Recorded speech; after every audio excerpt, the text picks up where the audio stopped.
감사합니다. 하나님 말씀 우리 같이 보도록 하겠습니다. 에스겔서 37장. 에스겔서 37장 1절부터 마지막 절까지.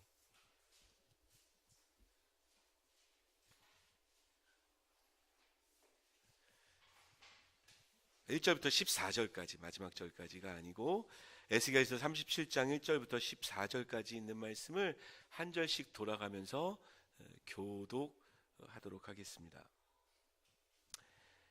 여호와께서 권능으로 내게 임재하시고 그의 영으로 나를 데리고 가서 골짜기 가운데 두셨는데 거기 뼈가 가득하더라.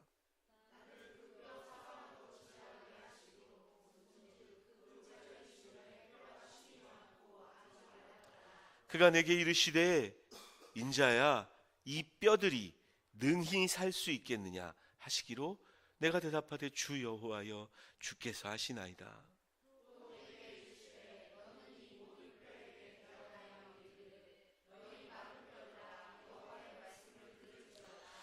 주 여호와께서 이 뼈들에게 이같이 말씀하시기를 내가 생기를 너희에게 들어가게 하리니 너희가 살아나리라.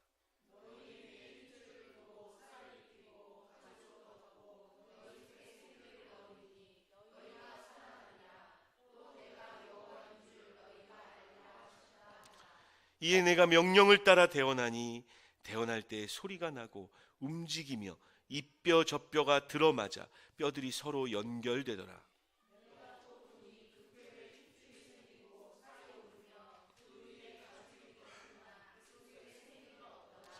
또 내게 이르시되 인자야 너는 생기를 향하여 대언하라. 생기에게 대언하여 이르기를 주 여호와께서 이같이 말씀하시기를 생기야 사방에서부터 와서 이 죽음을 당한 자에게 불어서 살아나게 하라 하셨다 하라.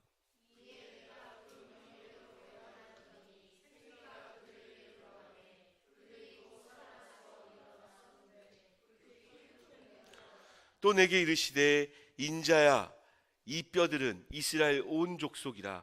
그들이 이르기를 우리의 뼈들이 말랐고 우리의 소망이 없어졌으니 우리는 다 멸절되었다 하느니라.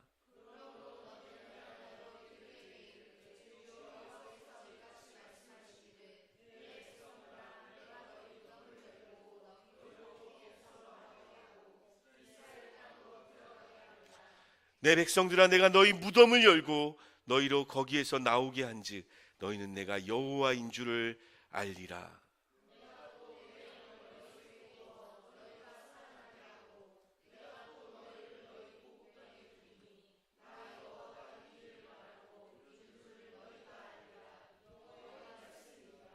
아멘.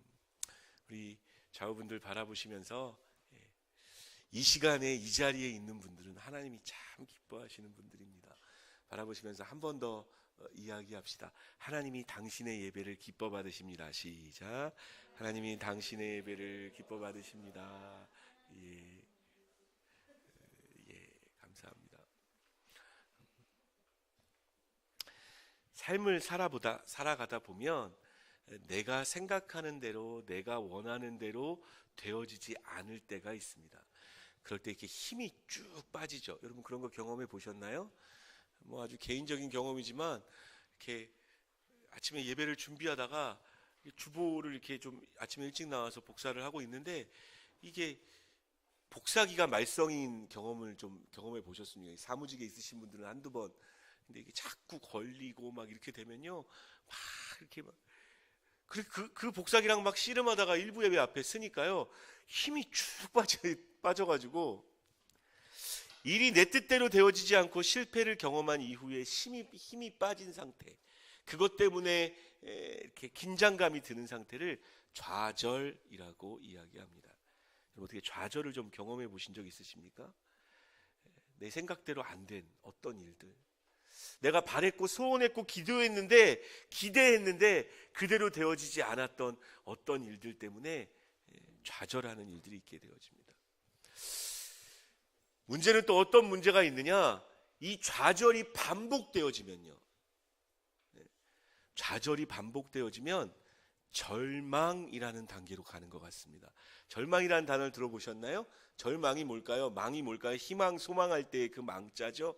바라다는 겁니다. 기대하다는 겁니다. 그게 절했대요. 끊어졌다는 거예요. 희망과 소망이 끊어지는 상태가 올 수도 있다는 이야기입니다. 그리고 개인적으로는 이 절망의 끝이, 이 절망의 좌절의 끝이 죽음이지 않나 싶습니다. 죽음을 경험하고 나면 죽음이 정말 두렵고 무서운 이유 중에 하나는 뭔가요? 더 이상 움직이지 않게 되어지는 거죠. 더 이상 어떠한 기회도 주어지지 않게 되어지는 거죠. 더 이상 어떤 소망과 희망도 품을 수 없는 단계가 바로 죽음이라는 단계입니다. 예언을 하나 하겠습니다. 앞으로 200년이 지난 다음에 살아있으실 분은 한 분도 없을 겁니다. 맞습니까? 그 얘기는 뭐예요? 저와 여러분 모두 다 결국 죽음이라는 그 절망의 끝, 그 좌절의 끝을 결국은 다 경험하게 되어질 것이라는 거죠. 누구나 경험할 것이고 이 경험이 우리 주변에도 쉴 새 없이 이렇게 저렇게 이야기되어지고 있고 말하고 있고 그렇게 되어짐에도 불구하고 조금 신기한 것을 경험했어요. 그 신기한 게 뭡니까? 자기가 죽을 것이라고는 생각하지 않고 살아가는 경우가 많다는 겁니다. 여러분, 누구나 다 부인할 수 없는 사실이잖아요? 여러분도 죽을 거죠? 그런데 죽을 거라고 생각하고 살지 않으시죠? 죽으면 다 끝나는 거예요. 다 끝나는 거고 내가 지금 그렇게 안달복달하는 모든 문제들이 아무것도 아니게 되어지는 겁니다. 그냥 사라지는 거예요. 막 보험도 들지만 제가 보험 들 때 생명보험 드는 걸 참 어리석은 일이라고 생각을 해요. 죽으면 물론 내 자녀와 가족을 위해서 보험을 들긴 하지만 죽으면 그냥 끝이라고. 그때 돈 많이 나와서 뭐 할 건데요? 그때 1억 받아서 뭐 할 건데요?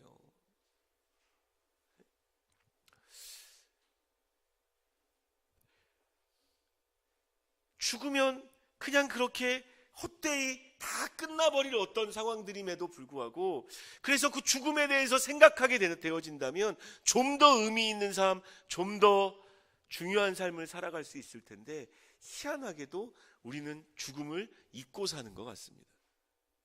그리고 당장 아주 근시안 쪽으로 내 눈앞에 던져진 어떤 일들, 내 눈앞에 주어진 물질의 어떤 것, 내가 지금 느끼고 있는 어떤 것, 내가 지금 누리고 있는 어떤 것에 집착해서 참 근시안적으로 살아가는 것이 우리들 아닌가 싶기도 해요.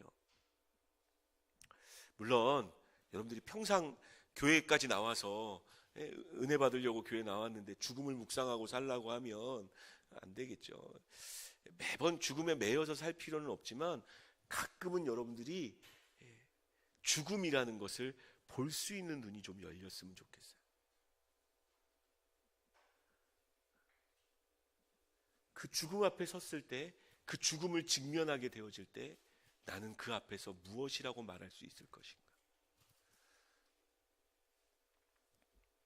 오늘 에스겔이라는 선지자를 성령님께서 데리고 골짜기로 데리고 가십니다. 그 골짜기의 모든 광경을 보여주셨어요. 상상해 보세요. 여러분들이 성령의 인도하심 따라 그게 환상이었는지 꿈이었는지 실제로 보여지는 어떤 것이었는지 모르지만 골짜기로 데리고 가십니다. 그 골짜기 주변에는 수없이 많은 뼈들이, 많은 뼈들이 이렇게 그 해부실에 있는 것처럼 이렇게 뭐 해골하고 이렇게 쫙 붙어가지고 있는 게 아니고요. 여기저기 흩어져 있는 뼈들이 있는 것을 보게 되어집니다. 2절 말씀을 읽어볼까요? 오늘 본문 말씀 2절 말씀을 다시 읽습니다. 시작.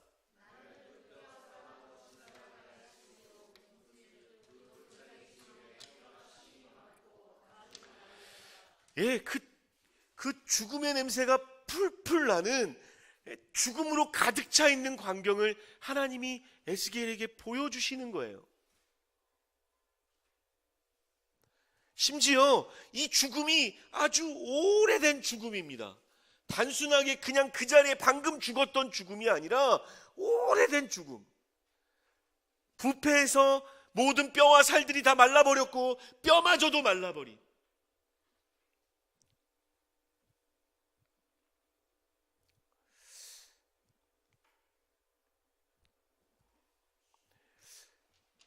성경에 보면 이런 말씀이 나옵니다. 요한복음 11장 19절 말씀을 좀 같이 읽겠습니다. 요한복음 11장 19절 말씀 같이 읽습니다. 시작.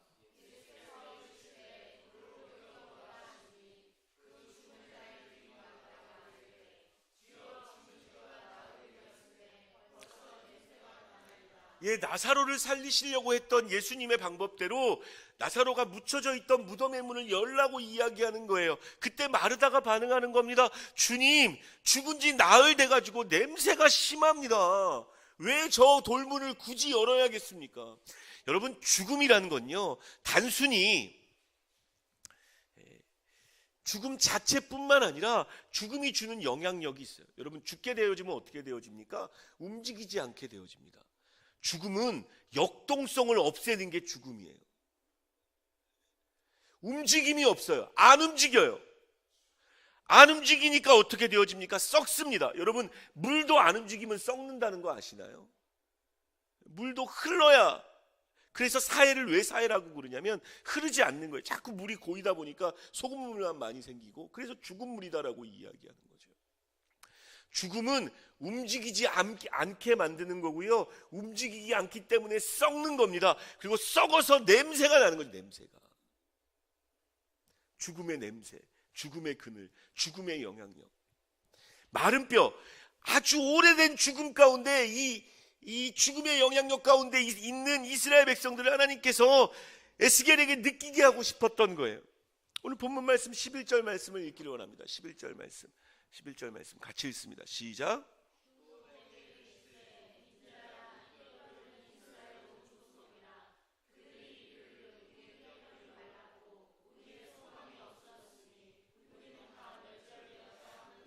여러분, 에스겔 선지자가 어떤 선지자인지 아십니까? 에스겔이 활동했던 시기는요, 예레미야와 같은 시기에 활동했습니다. 예레미야와 에스겔은 유다의 하나님의 백성이라고 말했던 이스라엘 백성의 제일 마지막 시기, 너희들 이렇게 범죄하며 하나님 섬기지 않고 살아가다가는 결국엔 멸망하고 절망하게 되어질 거다라고 말했던 그 시기에 사역했던 사람이 바로 예레미야와 에스겔입니다. 그나마 예레미야는요, 유다 땅에서 그들을 보며 그들에게 복음을 전했던 사람이에요. 에스겔은 에레미야와 뭐가 다른 줄 아세요? 포로로 끌려가서 바벨론 땅에서 예언했던 사람이 에스겔입니다. 여러분, 한번 여러분들이 에스겔 되었다고 한번 생각해 보세요. 적어도 하나님의 말씀을 받아서 전할 수 있었던 사람이라고 이야기한다면, 그의 삶이 성경에 구체적으로 나와 있지 않아도 그가 하나님을 소원했던 사람이고, 그럼에도 불구하고 이스라엘의 죄악을 안타깝게 생각했던 사람이고, 그럼에도 불구하고 하나님의 사랑과 임재를 구했던 하나님의 사람이었을 것이 분명합니다. 그런데 그렇게 기도하고 바랬는데, 하나님의 나라라고 이야기했던, 주의 백성이라고 얘기했던, 하나님을 예배하는 예배가 있고 설교가 있고 율법이 있고 법전이 있는 그곳에 그 나라가 바벨론이라는 이방 민족에게 멸망당해서 그 중에 포로로 자기가 끌려간,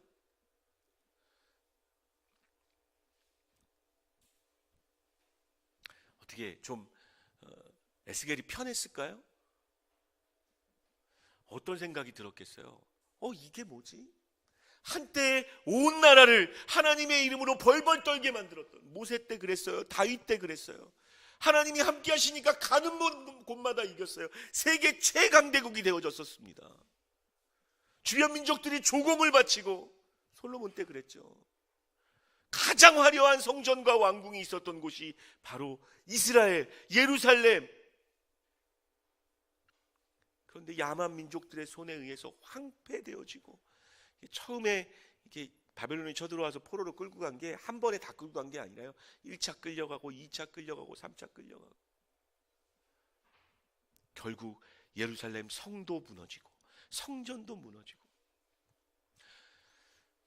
어쩌면 에스겔의 마음에서부터 이 죽음의 냄새, 죽음의 그늘이 다가왔을지 모르겠어요. 이제 끝인가? 그럼 죽음이 그런 거 아니에요? 정말 끝인가?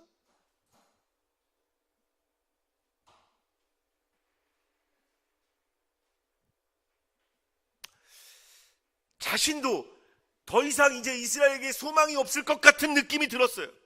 그랬을지 모르겠어요. 그래서 하나님 보여주신 거예요. 지금 네 상태가 어떤 것 같아? 지금 이스라엘 백성들의 상태가 어떤 것 같아? 포로로 끌려온 이스라엘 백성들의 마음이 어떤 것 같아? 11절에 이렇게 말씀하시는 거죠. 이스라엘 족속이라는 거예요. 그 마른 뼈, 말라 비틀어진 그 뼈가 이스라엘 족속이라고 말하고 있는 거죠. 우리의 소망이 없어졌으니 우리는 다 멸절되었다 하리라. 소망이 없어졌다는 거예요. 소망이. 더 이상 어떤 꿈도 꿀 수 없다는 거죠.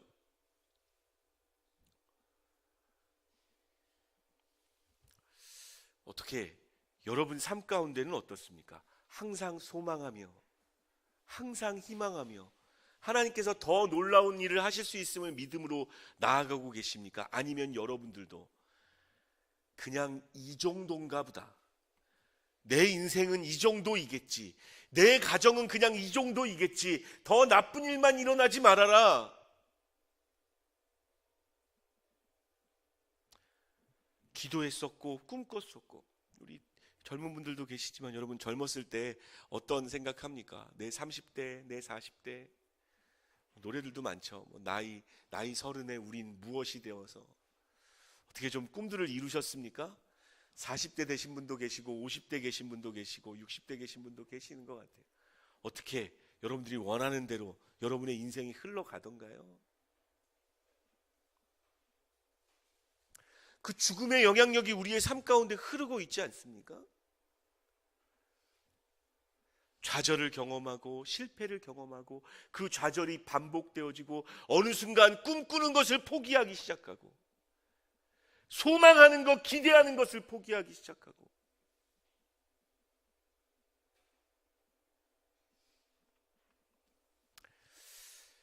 예수님께서 예루살렘 성전 옆에 있었던 베데스다 목가라는 곳으로 찾아가셨던 적이 있습니다.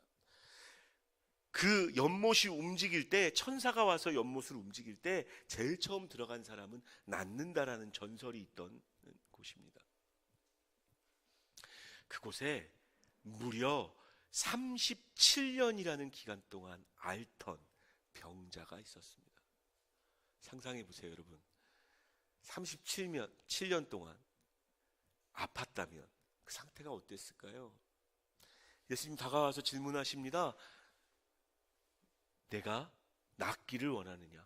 어떻게 대답해야 정답인가요? 네, 제가 낫고 싶습니다. 너무너무 소원합니다. 바랍니다. 이 지긋지긋한 병에서 노임을 받고 싶습니다. 하나님 하실 수 있으면 나를 낫게 해주십시오. 그렇게 말해야 정답인데 이 37년 된 병자가 뭐라 그랬는 줄 알아요? 저 물이 동할 때 제일 먼저 들어가야 되는데 내가 그곳으로 갈 수도 없고 나를 들어서 글로 던져주는 사람도 없습니다. 이게 그가 말한 고백이에요. 낫기를 원하느냐 그러면 낫고 싶다고 말하면 되잖아요. 여러분 보이십니까? 그 37년이라는 기간 동안 이 방법 저 방법 왜 안 써봤겠어요? 이렇게도 해보고 저렇게도 해봤는데 안 되는 자기 자신을 보면서, 변하지 않는 자기 자신을 보면서 자기도 어느 순간 소망을 놔버린 거예요.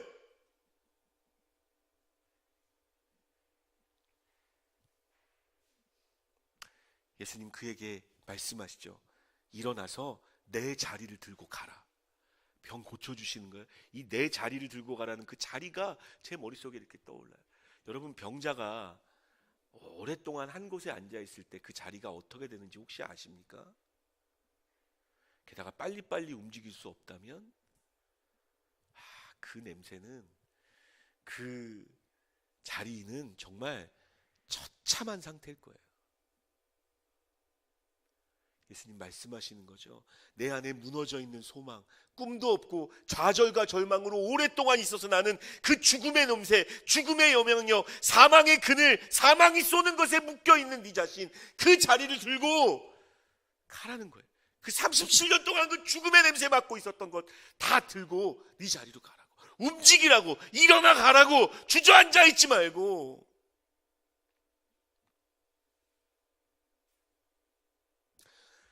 우리의 삶과 여러분들의 영혼의 상태를 좀 돌아보았으면 좋겠어요. 안타깝게도 이 땅은 우리에게 항상 성공만을 주지는 않습니다. 잘해보려고, 가정 안에서도 잘해보려고, 물질도 조금 더 잘 해보려고 또 좌절되어지고 또 좌절되어지고, 그 좌절이 반복되어지면 절망이 되어지고, 어쩌면 그 절망은 죽음의 그늘, 사망의 그늘, 그래서 냄새나는, 오래된 그 죽음의 냄새나는, 성경도 그 죽음의 냄새에 대해서 이야기합니다. 고린도후서 2장 16절 말씀 같이 읽겠습니다. 시작. 이 사람에게는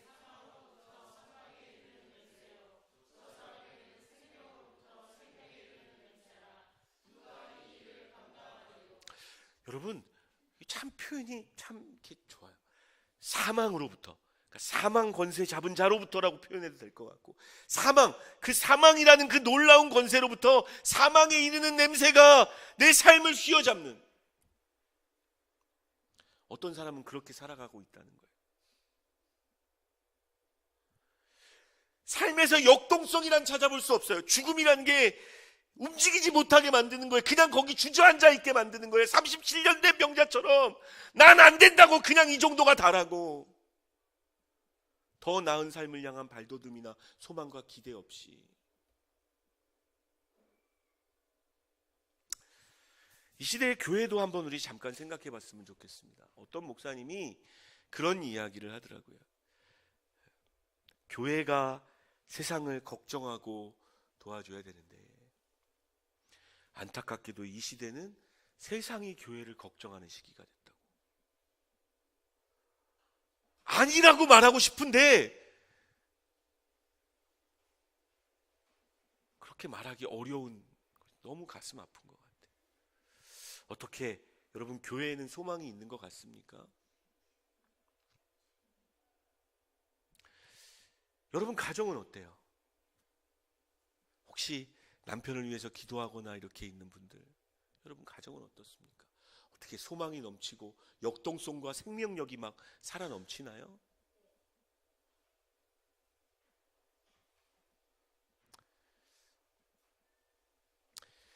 에스겔에게 그 소망 잃은 이스라엘 백성들 같은 그 마른 뼈들을 보여주시면서 하나님 이렇게 에스겔에게 질문하십니다. 3절 말씀 같이 읽겠습니다. 3절 읽습니다. 시작.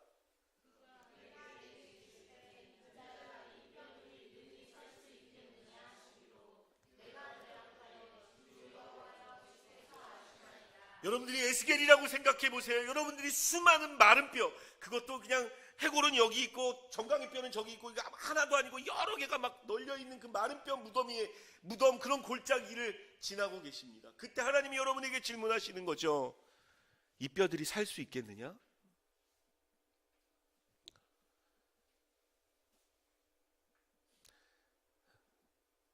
우리의 삶과 연결해서 제가 설명드렸죠. 혹 우리의 삶에 죽어가는 것들, 죽음의 냄새와 죽음의 그늘 가운데서 어찌하지 못하고 있는 것들, 그것을 향해서 하나님이 살아날 수 있겠다고 생각하니, 제가 교회 얘기도 말씀드렸어요. 교회가 살 수 있겠냐? 이 약한 세대가 부흥을 경험할 수 있겠니? 저는 에스겔의 고백이 정말 딱 맞는 고백이라고 생각해요. 사실은 우리의 삶 가운데 소망 없어 보이는 그곳 가운데 그곳이 변화되어 줄 수 있을 거라고 누가 확신하겠습니까? 주 여호와여 주께서 아시나이다. 우린 잘 몰라요. 하지만 하나님은 알고 계신 줄 믿습니다. 사실은 우리는 주께서 아십니다 정도만 고백해도 정말 훌륭한 거예요. 에이, 되겠어요, 하나님? 이렇게 몇 년을 살았는데 되겠어요? 자기 자신을 향하여서도 하나님, 제가 변할 수 있을 것 같아요?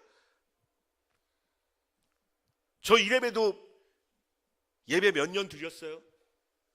아직도 한 번도 하나님을 경험하지 못했는데 내가 더 하나님을 경험하고 내가 바뀔 수 있다고요? 저 이래봬도 많이 기도했어요. 제가 정말 바뀔 수 있다고요? 에이. 에스겔이 이야기합니다. 주께서 하십니다. 살아날 수 있겠느냐라고. 여러분의 가정이, 교회가, 여러분의 인생이 더 놀라운 희망을 보고 앞으로 나아갈 수 있는가, 살아날 수 있겠느냐라고 주님이 질문하실 때 여러분 무엇이라고 답변하시겠습니까?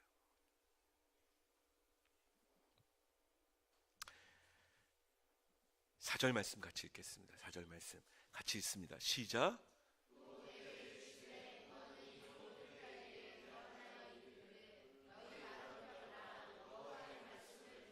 5절, 주 여호와께서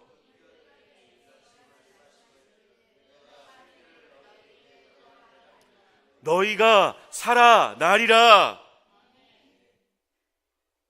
사실은 에스겔도 믿음에 찬 고백으로 우리가 살아날 것이라고 답변하지 못했어요, 여러분. 주님이 아십니다라고만 고백했어요. 하나님 거기에 뭐라고 이야기하시는 겁니까?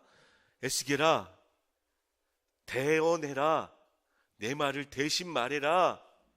그들이 그 마른 뼈 같은, 그 냄새나는, 그 소망 없는 그 죽음의 그늘과 그 사망에 쏘는 것이 살아날 것이다.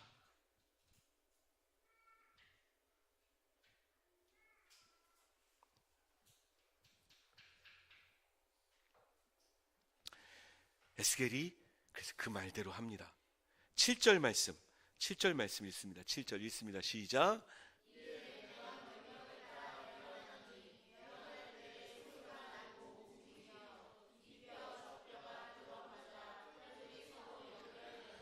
예, 여러분 이 에스겔의 마음을 좀 여러분 느껴보세요. 대언하기가 쉬웠을까요? 뼈들에게 살아나라고 말하는 게 쉬웠을 것 같으세요? 아무것도 아닌 일 같지만 여러분, 우리 자신의 소망 없어지는 어떤 곳을 향해서 하나님이 내게 말씀하셨음에도 불구하고, 제가 이 아침에 이렇게 선포하고 있음에도 불구하고, 하나님이 그렇게 이야기하고 있음에도 불구하고 살아나라라고 내 입으로 말하는 것 자체가 쉽지 않은 일인 것을 알게 되어져요. 그런데 두렵고 떨리는 마음으로, 순종하는 마음으로, 그래도 하나님을 의지하겠다는 마음으로 살아나라고 대언합니다. 그때 마치 SF 공상과학 영화처럼 신기한 일이 벌어지기 시작하는 거죠. 저쪽에 떨어져 있던 손목이 붕 날아와가지고 딱 붙는 거죠. 여러분, 죽음의 영향력 중에 이런 게 있는 것 같아요. 뭐냐면, 이게 죽고 나면 썩어서 뼈가 다 되어져 버리면요, 이 연결해주던 모든 연골들이나 이게 다 떨어진다는 얘기 아닙니까? 흩어지는 거예요. 막 여기저기로. 바람 불면 해골은 절로 굴러가고, 뭐 골반뼈는 절로 굴러가고, 손가락뼈를 이어줬던 모든 물렁뼈들도 다 썩으면 흩어져 버리는 거죠. 여러분, 죽음이란 게 그렇습니다. 이게 좀 적당한 예인지 모르겠지만 여러분들에게 권면드리고 싶어요. 가끔 그런 경우 있어요. 정말 정신없이 살고 있는데 내가 정말 무엇을 위해서 살고 있는지 모를 때가 있습니다. 예? 마음이 일로 흩어지고, 마음은 한쪽은 또 저쪽으로 흩어지고, 이건 또 이렇게 해야 되고, 자녀 양육도 해야 되고, 돈도 벌어야 되고, 맛있는 것도 먹어야 되고, 즐길 것도 즐겨야 되고, 그래서 이것저것 정신없이 살고 있지만 정작 왜 사냐라는 질문에는 한마디도 온전하게 대답하지 못하는 경우도 생기는, 저는 이것이 죽음이 오래됐을 때 나타나는 현상이라고 생각해요. 그런데 하나님께서 살게 하시면 일단 뼈들을 붙이시는 거예요. 저쪽에 있는 뼈, 흩어졌던 모든 것들, 썩어졌던 모든 것들이 철컥철컥. 여러분, 얼마나 많은 곳에서 있었겠어요. 장관이었을 것 같아요. 나중에 천국 가면 하나님한테 이 동영상으로 다시 한번 보여달라고 하고 싶어요. 장관이었을 거예요, 아마. 그리고 그 뼈 위에 힘줄이 붙고, 근육이 붙고, 피부가 붙고, 사람이 되어집니다. 놀랐겠죠. 거기서 멈추지 않습니다. 9절 말씀을 읽겠습니다. 9절 말씀 읽습니다. 시작.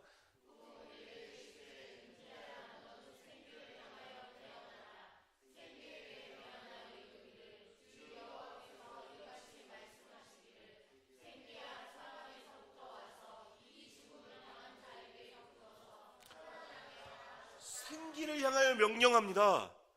여러분, 이 생기하면 뭐 떠오르세요? 여러분, 인간이 하나님께서, 제가 질문, 이거 모르시는 분들이 있어서 살짝 짚고 넘어갑니다. 우리 청부가 함께하는 교회 성도들은 다 알고 있는데, 하나님이 흙으로 빚어서 지으신 것은 사람뿐입니까? 사실은 어렸을 때부터 사람만 흙으로 지으셨다라는, 도대체 어디서부터 나온 건지 모르지만 그 이야기를 믿고 있어요. 근데 성경이 분명히 흙으로 들짐승도 지으셨다고 이야기합니다. 나중에 궁금하신 분들은 창세기 3장, 2장을 읽어보십시오. 거기 보면 아주 명백한 어조로 뭐 고민할 것도 없이 흙으로 지으셨다고 이야기합니다. 그래서 여러분, 동물들에게도 소화기관이 있고요, 동물들도 먹어야 되고요, 동물들도 고통도 느끼고요, 뭐 다 하는 거예요. 근데 동물들에게는 안 하신 행동을 사람을 지을 땐 하십니다. 뭘 하십니까? 그 코에 생기를 불어넣으십니다. 성경은 그제서야 사람이 생명 있는 영이 되어졌다라고 이야기합니다. 성경이 말하는 생명은 단순한 목숨을 의미하는 게 아니에요. 하나님께로부터 오는 생명력, 그것이 사람에게 주어질 때 사람은 진짜 산 사람이 되는 겁니다. 하나님께로부터 오는 것이 없는 사람들을 향해서, 그래서 우리는 목숨이 붙어 있다고 할지라도 그 사람이 때로는 죽은 영혼이라고 표현하는 이유가 거기에 있어요. 숨은 쉬고 있지만 동물처럼 생존하고 있긴 하지만 하나님께로부터 오는 그 놀라운 생명력이 없으면 동물과 무엇이 다른가요? 그때 부으신 그것, 그 생기가 바로 그 생명력이고 하나님께서 만드시는 그것입니다. 우리가 한 가지 단어의 구절에서 좀 주의해 봐야 될 부분이 있어요. 주님이 생기에 대하여 뭐라고 말씀하십니까? 대언하라고 에스겔에게 이야기하십니다. 대언은 뭐예요? 대신 말하라는 거죠. 예? 대신 말하라는 겁니다. 대신 이야기하라는 거예요. 여러분, 이런 생각 안 해보셨어요? 에스겔이 무엇이간데, 만약에 우리에게 적용시킨다면 우리가 도대체 무엇이간데 생기에게 명령할 권리가 있습니까? 마른 뼈가 살아나고 있는 이 놀라운 광경을 에스겔이 경험했는데, 여러분 오해하지 마십시오. 에스겔이 가지고 있는 능력이 아니에요. 그리고 그가 말한 그 말이 마법 주문이기 때문에 그렇게 되어지는 것도 아닙니다. 대언이라는 게 뭘까요? 대신 말하는 거예요. 누구 대신이요? 하나님 대신이요. 그럼 결국 생기를 움직이시고 뼈들을 살게 하시는 분이 누구십니까? 하나님이십니다. 그래서 우리는 어차피 내가 하는 거 아니에요. 그래서 담대히 말할 수 있어요. 우리 성도들하고 몇 번 나눴었는데요, 이렇게 부목사 시절에, 담임 목사도 아니고 부목사 시절에 감사하게도 제 멘토 목사님이 안수할 수 있는 권한도 주셨고, 심지어 목사님이, 장로님들은 앞에서 목사님이, 담임 목사님이 안수하시고, 밑에 있는 특별 새벽 기도의 마지막 날 안수 기도하는 시간에 밑에 있는 성도들은 저보고 안수 기도를 하래요. 예? 얼마나 두렵고 떨려요. 가끔 이게 병든 자를 위해서 손 얹고 기도할 때도 정직하게 고백드리겠습니다. 내가 기도했는데 안 나면 어떡하지? 이런 생각이 들까요? 안 들까요? 듭니다. 내가 기도했는데 안 나면 이분이 목사님이 요즘 기도를 안 하시나 봐. 안 났네. 목사님 능력이 없어. 막 두려워요. 안수 기도 하라고 했는데 순간 막 두려운 거예요. 아무 일도 안 일어나면 어떡하지? 막 목사님 쪽 강단 쪽에서는 막 역사가 일어나는데 내가 안수 기도하는 쪽에서는 조용하고 잠잠하면, 그 순간 하나님이 가르쳐 주신 것이 있어요. 여러분, 제가 안수 기도하면 제 손에서 능력이 나가서 병이 낫는 겁니까? 제가 안수 기도하면 제 손에서 어떤 놀라운 마법적인 능력이 있어서 여러분들이 하나님을 경험하게 되어지는 겁니까? 설교도 마찬가지예요. 제가 설교하는데 제 목소리에 어떤 능력이 있어서 사람의 마음이 감동되어지고 영혼이 울리는 겁니까? 하나님이 하시는 것인 줄 믿습니다. 저는 말씀하신 대로 그냥 순종하는 거예요. 그 권위와 권세를 주심에 감사하면서 그냥 손 얹고 예수의 이름으로, 제 이름으로 하는 게 아니에요. 진모의 이름으로 하는 것도 아니고, 그때 담임 목사님이었던 김인환 목사님의 이름으로 하는 것도 아니고, 예수의 이름으로, 나의 주여 나의 구주 되신 그분의 이름으로 손을 얹고 안수하는 겁니다. 하나님이 하실 거면 하시는 거고, 안 하시면 안 하시는 거죠. 제 책임이 아닌 거예요. 그래서 그냥 열심히 손 얹고 안수했어요. 그리고 그냥 아무 일도 안 일어난 줄 알았습니다. 이제 좀 방언에 대해서 다른 생각을 가지고 계신 분들도 계시겠지만, 그 중에 안수받았던 집사님 중에 한 분이 오랫동안 방언 받기를 사모하셨었어요. 방언을 받으면 하나님 살아계신 걸 경험하니까. 제가 그 얘기를 듣고 얼마나 감사했는지 몰라요. 제가 손을 얹는 순간 방언이 터졌대. 입에서 방언이 막, 자기도 너무 놀랬다고. 제가 한 겁니까? 하나님이 하시는 거죠. 여러분, 굉장히 중요한 진리입니다. 제가 지금 제 자랑하려고 이 얘기를 하고 있는 게 아니에요. 살아나라고 명령하는 건 대언입니다. 내가 살게 하는 게 아니고 하나님이 살게 하시는 겁니다. 나는 그 말씀을 믿음으로 내 입술로 선포하기만 하면 되는 거예요. 그게 대언입니다.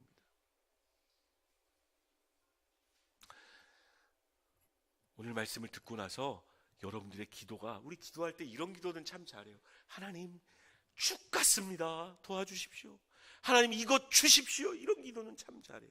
네, 여러분, 주님의 이름으로 선포해 보신 적 있으십니까? 왠지 두려워해. 내가 선포했는데 아무 일도 안 일어나면 어떡하나. 두려워하지 마시라니까요. 하나님이 하시는 거예요. 나는 말하라고 하니까 말하는 겁니다. 내 가정에 죽어가는, 내 가정에 소망 없는 어떤 부분이 있다면 선포하는 거예요. 여러분, 자녀가 아플 때, 우리 어린 자녀들 두신 분들 기도할게요. 자녀가 아플 때 목사님의 기도보다, 어떤 신령한 목사님의 기도보다 센 기도가 있어요. 누구의 기도일까요? 아빠의 기도입니다. 나는 믿음 없는데, 나는 하나님도 잘 모르는데. 여러분들이 낫게 하는 거 아니에요. 오해 마세요. 예수의 이름으로 손 얹고 기도해 보세요. 사랑하는 사람의 기도가 제일 강력합니다.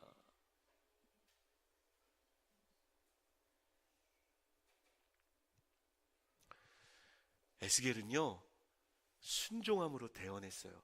저 여러분의 삶 가운데 모든 죽어가는 것을 향해서 살아날지어다라고 예수의 이름으로 선포하는 일들이 있기를 주님의 이름으로 축원합니다. 좌절과 절망과 죽음으로 끌고 가는 그들을 향하여 살아날지어다, 살아날지어다.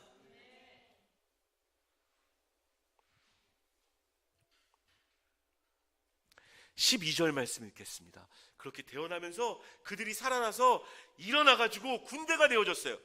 보면 10절 말씀에 보면, 먼저 제가 읽어드릴게요. 이에 내가 그 명령대로 대언하였더니 생기가 그들에게 들어가매 그들이 곧 살아나서 일어나 서는데 극히 큰 군대더라. 살아남의 특징이 뭡니까? 살아나면요, 움직이게 되어져 있습니다. 행동하게 되어져 있습니다. 여러분, 무엇을 위해서 행동하고 계십니까? 야고보서에 보면 이런 표현이 나옵니다. 행함이 없는 믿음은 죽은 믿음. 여러분, 믿음이 살아있다면 믿음대로 움직이는, 행동하는 일들이 있게 되어지는 거예요. 아침에 오늘 일부 예배 때도 한 새로운 성도가 잠깐 방문했었어요. 그 생각이 들더라고요. 여러분, 왜 지금 이 자리에 앉아서 나와 있습니까? 피곤해 죽겠는데, 집에 가서 자는 게 훨씬 좋은데. 살아있는 믿음이 있기 때문에 그래요. 하나님이 내 예배를 받으실 거고, 예배를 통해서 내게 말씀하실 거고, 내 영을 새롭게 하실 것을 믿기 때문에 주저앉아 있는 게 아니라 일어나서 나오는 거죠. 그게 살아있는 믿음입니다. 그리고 그들이 큰 군대가 되어지죠. 그리고 나서 12절 말씀 읽겠습니다. 12절 읽습니다. 시작.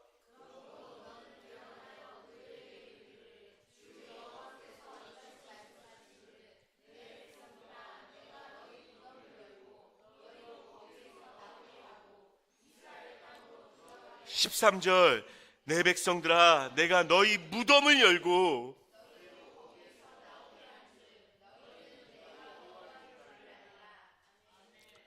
소망 없이 바벨론의 포로로 끌려갔던 그들을 향해서 네가 대언할 때 그들이 그 말씀을 듣고 무덤을 열고 나오게 되어질 것이다.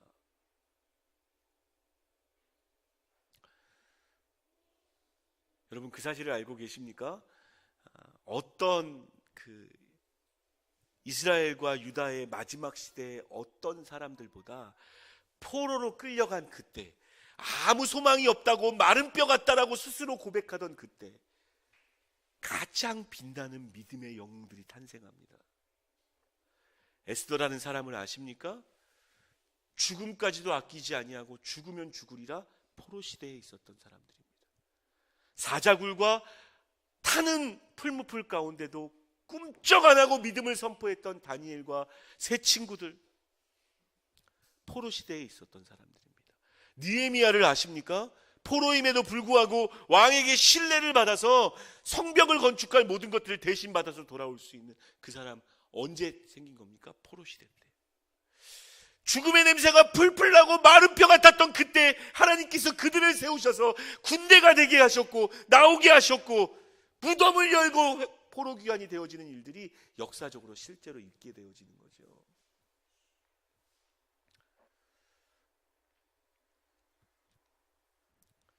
마지막 14절 말씀을 같이 읽기를 원합니다. 14절 같이 읽습니다. 시작.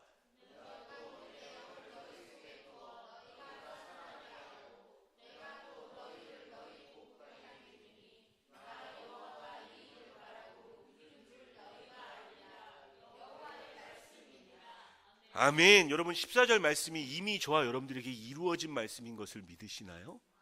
이게 어떻게 우리에게 이루어졌습니까? 마귀가 행할 수 있는 그 가장 큰 권세인 사망의 권세를 예수님께서 이기셨는 줄 믿습니다. 부활하셔서 그 부활의 능력으로 저와 여러분 마음 가운데 계세요. 사망이 도저히 이길 수 없는 그 놀라운 생명의 능력으로 그 부활의 예수님께서 저와 여러분들 마음 가운데 함께하고 계십니다. 여러분, 죽음을 향하여 선포하실 수 있는 분들입니다. 사망의 냄새나는 곳, 소망이 없는 곳에 살아날지어다라고 대언할 수 있는 사람들이 여러분들입니다. 고린도전서 15장 53절부터 55절까지 같이 읽읍시다. 여러분, 대언하는 마음으로 읽었으면 좋겠어요.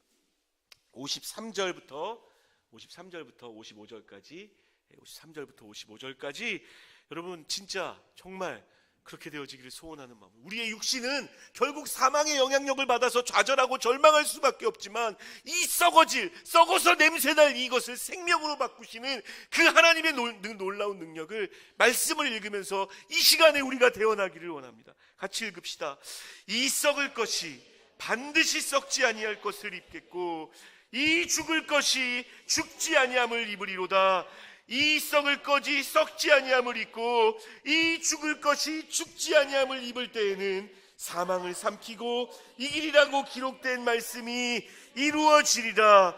사망아, 너의 승리가 어디 있느냐? 사망아, 내가 쏘는 것이 어디 있느냐?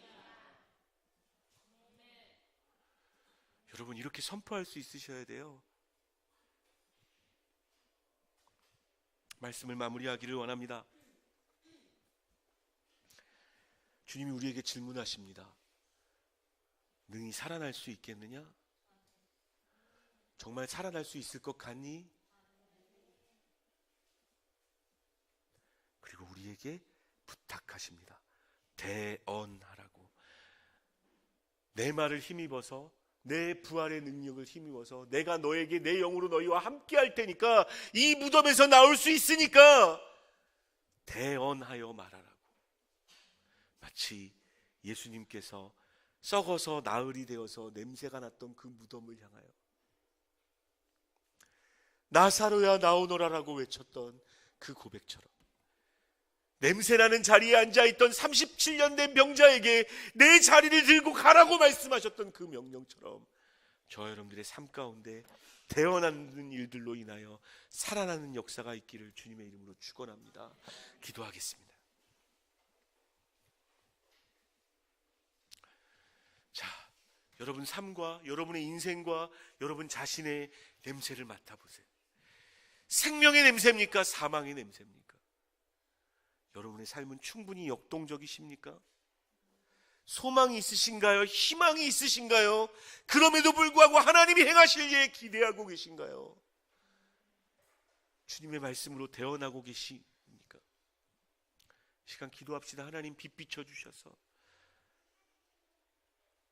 내 가정과 내 주변에 죽어가는 것들을 보여주시고 에스겔에게 말씀하셨던 것처럼 우리에게도 살아날 수 있겠느냐고 질문하실 뿐만 아니라 대언할 수 있는 용기를 주십시오. 그런 믿음과 용기를 주신다면 여러분 큰 소리도 하지 않아도 됩니다. 믿음을 담아서 살아날지어다 살아날지어다라고 생기야 들어가라고 생명력아 들어오라고 그렇게 선포하며 기도하는 시간 되어지기를 원합니다. 같이 기도하겠습니다.